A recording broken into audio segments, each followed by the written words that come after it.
Alam mo ba na hindi lang 34 kundi mahigit 100 sabunggero ang pinaniniwala ang pinatay at itinapon sa lawa ng Taal?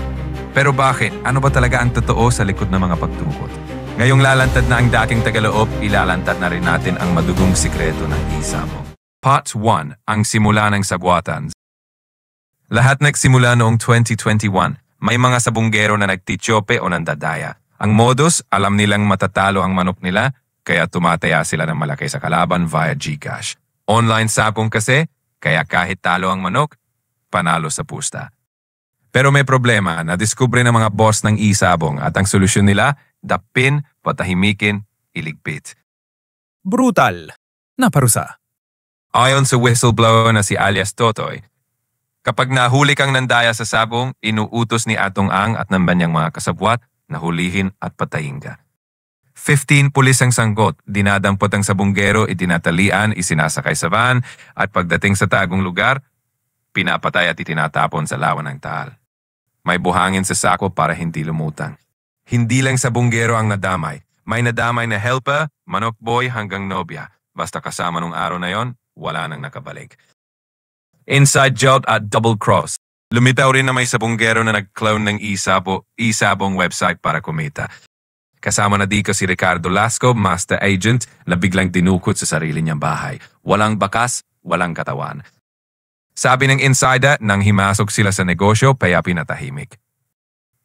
Maging ang aktres na si Gretchen Barreto itinuro rin na kasabwat. Tinanggi niya, pero ang whistleblower mismo nagsabing, Lagi siyang kasama tong may plano, alam niya ang lahat. ending, hustisya o takot. Ngayon lang muling binubuksan ang kaso dahil lumantad si Totoy. Pero ang tanong, bakit ngayon lang? 3 taon na pero wala pang nahahatulan.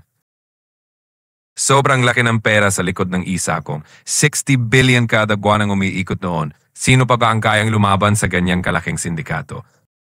Kung hindi lumapas ang totoo, baka ikaw na ang susunod, lalo kung alam mo ang hindi mo dapat malaman. Sa mundo ng sugal, walang tunay na panalo. Minsan pera ang mawawala, pero madalas buhay ang kapalit. Yung ibang sabunggero, hindi lang natalo, hindi lang nawala. Pinatahimik. Dahil sa isang shortcut na akala nila'y diskarte, pero sa totoo lang, hukay na pala. Kapatid, isipin mo to. Hindi mo kailangan ng sugal para umasenso. Ang tunay na yaman hindi nakukuha sa tsamba, kundi sa tiyaga, sa disiplina, sa tamang galawan. Oo, pwedeng manalo ang matalino, pero ang mandaraya, lagit-laging talo. At sa dulo ng lahat, hustisya pa rin ang pinakamahalagang puhunan. Yan ang life hack. Kung gusto mo pa ng ganitong klase ng video, i-like at i-share mo na tong post na to.